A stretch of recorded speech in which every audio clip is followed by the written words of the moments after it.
had to have occurred at least at the end of the hall from where we were. True. Which is further from the microphone, so, like, you know what I mean? Yep.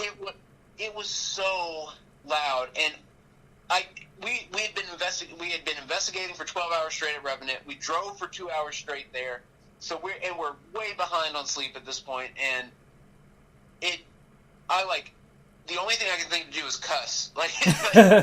So, someone commented on I put it on Facebook, and someone commented and was like, I just don't like the swearing. I'm like, sorry, we can't help it. It was kind of like unexpected. It was very unexpected, and we hadn't even planned on doing a morning walkthrough. Like, we decided to do that once we were there. Like, yeah. And so we weren't in any kind of like high pressure mode to make sure we were being good on camera. You know what I mean? We were literally just walking around trying to document residual energy, and that happens, dude. And it was just wild. It was probably one of the loudest things I've heard happen at Post Town. And then later that night, man, once we started investigating, when we went back up the second time into those new rooms that are just now open for investigating.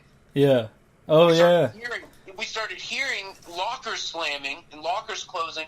We started hearing stuff happen in the hall. Like, it was one of the most active nights I've ever been at Post Town. And I've been at Post Town a lot. In the time I was there last, I was out on the playground investigating, and a spirit box gets launched at me, and you can see how hard it gets launched by the way the cord moves from the gateway. So the spirit box was plugged into the gateway, setting on one of the playground things, and a spirit just launches this spirit box at me, and you can see the cable, and instead of it like laying flat like it does, it goes straight. It goes like a straight angle off the gateway, meaning that it's in the air at maximum tension. It's not. There's no slack in it or anything, and you can see it fly towards me. Yeah. You can see the cable that's connected to it like fly through.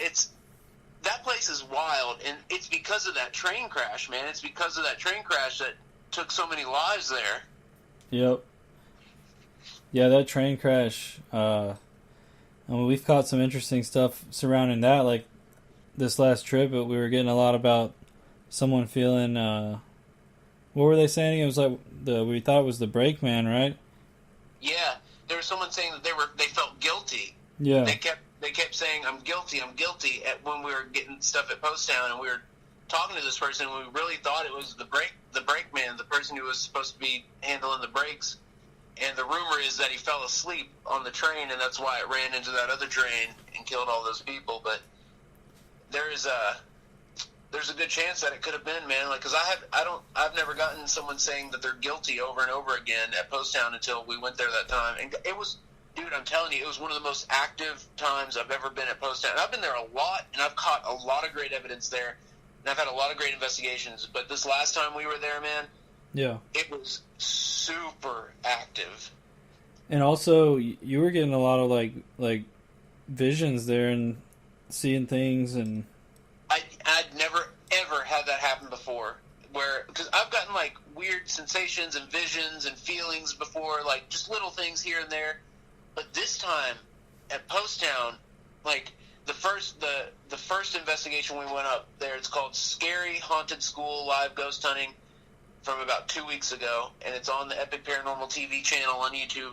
We get up there and we decide to do the visual contact experiment, where we literally just set the cameras up and we ask the spirits to come towards us, and we ask them to try and see if they can show up on camera.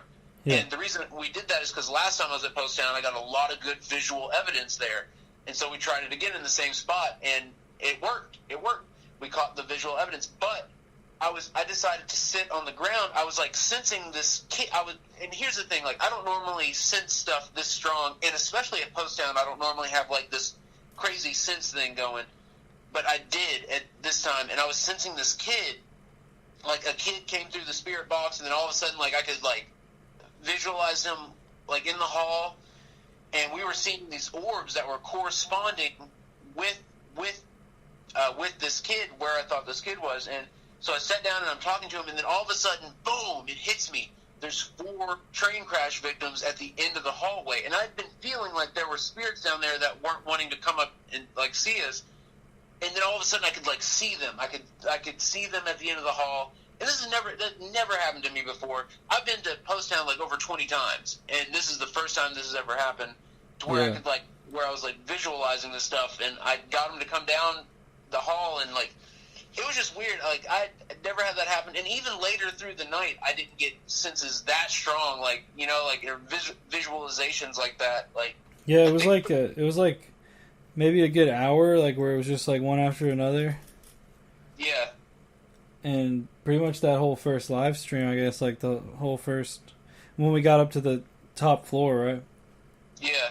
Once we got up to the top floor on that first live stream, it just went bananas. It just went absolutely bananas. And I don't think I've had a that strong of a sense or visualization of spirit since either. Like that was absolutely wild, man.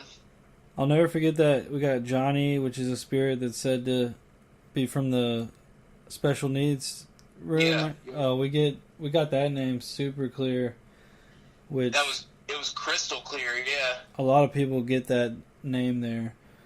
And then there was one moment where Eric went to the bathroom, and I was standing outside, and oh yeah, dude, I forgot about this. I was doing I had your live stream in one hand, and I had the 12587 in my other hand. And I'm just standing there doing a session, and then if you listen on the video, you can hear one door, or you hear like a door like knock or little light slam, but none of us heard it real time. And then all of a sudden you hear like this really loud slam. Yeah, another one of those booms. And I'm just like, did y'all hear that? Yeah, he just freezes. He just freezes for a second, and he goes, "Did y'all hear that?" And I wasn't nervous at first. I was in the bathroom, like, in the back of this hall by myself. I wasn't nervous at first because I was like, oh, it's Alex. He just slammed a door on accident. Like, I just didn't think anything of it. And then he goes, was that you? And then immediately my heart started going, like, it started, like, I started freaking out. Like, I made sure the bathroom door was locked. I was like, yeah, because it was loud. It was so loud, and dude, it sounded like there was a door to that classroom that's by that bathroom, like at the end of the hall. And when I came out, I was 100% certain it was that door. And when I came out of the bathroom, that's when it hit me. I looked right where I thought the door was. There's no door there. It's just literally a hole in the wall to go to the classroom. There's no door. And so that freaked me out even more. Yeah, that was freaky. And didn't it wake up Daryl too? He heard it. I know he heard it all the way at his house. Like, he heard it. It was loud. It was super loud. And I remember, so we stayed up till the sunrise that day too. Yep. And then doing, because we did the gateway in the doll room and the smiling board where we got the stuff about Lucifer and... Oh, yeah. Yep. We got an EVP that said, what did it say? I'm trying to remember. I don't remember, dude. I haven't gotten that far There's so yet. much. It's just like, it's crazy how much there is. The last thing I've gone through so far is the Low Hotel. I haven't time-stamped anything else yet. That's awesome, though. I've been working on the 7 video and stuff like that. But, so then we did... we're on a time crunch here. We did the lights out at Post Town. That was awesome. Until the sun came up. And then from there we went to sleep. We got up and pretty much headed straight for Thornhaven Manor. Yep. And that's where it all went down. That's where it all went down. Like, no joke. For real. So the first stream we did, they had told us that a lot of activity happens during sunset and sunrise. So as the sun was setting, I was like, well, let's just live stream. We're not ready. We don't have all our gear here. Or we don't have all our gear set up, but whatever. Let's stream so that way we don't miss it. And so we streamed for about an hour, and we walked around. We did EVP. Oh, yeah, and when we got up to this room, there was a wheelchair in it, and we couldn't figure out how the wheelchair got there. We have no idea how this wheelchair got into this room. Yeah, because if you look back on the footage, We've tried to see if we can see the wheelchair in that room, and so far we don't see it. But for some reason I was like filming kind of weird. Like I didn't glance. Like from now on, I'm gonna glance around the whole entire room on the initial walkthrough, just in case anything like this happens again. But literally in the video, we walk right where the wheelchair would have been. Like, well, and there's a couple shots where you pan low and it's not there. Yeah. But yeah, that was the craziest thing that happened on that one. And I just noticed this as I'm just scrolling through the video. It's called "Scary Abandoned House Live Ghost Hunt Sunset Gorgeous." It's a funny title, but that's the name of it. But where I set up the camera, you can see the window behind us when we go to that room and start doing sessions, and you can see the sunset over the course of about like 7 minutes. It goes from being light outside to just completely dark. It's pretty cool. But yeah, we did a couple sessions in there. Everything was light and normal. Everything felt fine. I felt so. When we investigated Old South Pittsburgh Hospital, we had just done a Ouija session the night before, and at Old South, I had felt anxiety all day. I had felt like anger. I had felt frustration. And I hadn't felt that at all this trip that we took until Thornhaven Manor. I started feeling it after we got all the gear in. I started feeling it real heavy. I started feeling frustration, anxiety. I started feeling anger and just like flashes of just weird emotions, like not good emotions. And I was not liking it at all. It was messing me up. But once we started live streaming, I felt a little bit better. And by the end of the live stream, I felt all right. And then when we started the second stream, like it had hit me for a second, and then it went away again. And I was like, okay, good, okay, it's chilling out.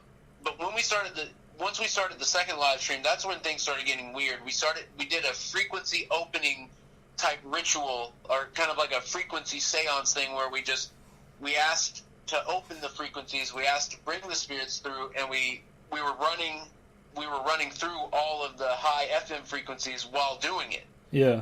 And it created like a shockwave of events that happened after this. Yeah, it was intense. But basically, Alex started acting weird. You started acting weird, man. You started acting weird.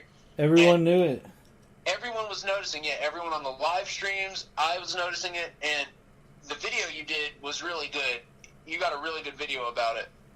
Yeah, because basically I started feeling like really distant, sort of angry. I didn't want to be, like, talk to anyone. And I was just sitting there, like, doing weird stuff, like putting my head in my hands and, like, just acting weird. And during the frequency opening, I started noticing it a lot stronger, like that something was actually off. Because at first I was like, maybe I'm just tired, or, you know, like, I don't know, maybe I'm just not feeling well or something. But then I started feeling it, like that something was clearly messing with me. Because it was like I was looking through this, like, weird, like, wavy, like, glass. And I looked down at this doll on the table, and it had, like, it looked like it had this, like, open eyes, like, wrinkled old face. And later on when we saw it, it was completely, like, different. Yeah, closed eyes, youthful face, smooth face. And Chris in the chat was saying that that I was acting weird once I got in that wheelchair. That was really around the time when everyone started noticing it. Yeah, you were at before, and I was like, what the hell is he doing? Like, and Dude, then you started doing the wheelies in the wheelchair, and I was like, well, okay. It was entertaining, though. You were doing pretty good at the wheelies. I felt weird, though, dude. I think what you were doing, man, looking back on it, I think you were trying to fight whatever it was that was messing with you. Because you hadn't talked a lot, and then you started doing the wheelchair thing, and it was like you were trying to act playful. You know what I mean? Yeah. And then Alex, seriously, after we did the frequency opening, Alex didn't say anything for like over 10 minutes. He didn't say a word, which was weird. It was super weird. Like, Alex is chill and calm, but he normally will respond and talk and comment on the situation. But he goes a long time without saying anything. And then at one point, he's like, I feel something negative. He starts saying he feels something negative on him. And I related to that very much, because I'd been feeling something too before we started streaming. And before, I was like, all right, let's get out of here. Let me do a scan on you real quick before we go. And so I was going to ask him to stand in the doorway, and he just immediately says, let me go stand in the doorway. And it was just weird that he just knew to do that. And I put the SLS camera on him, and immediately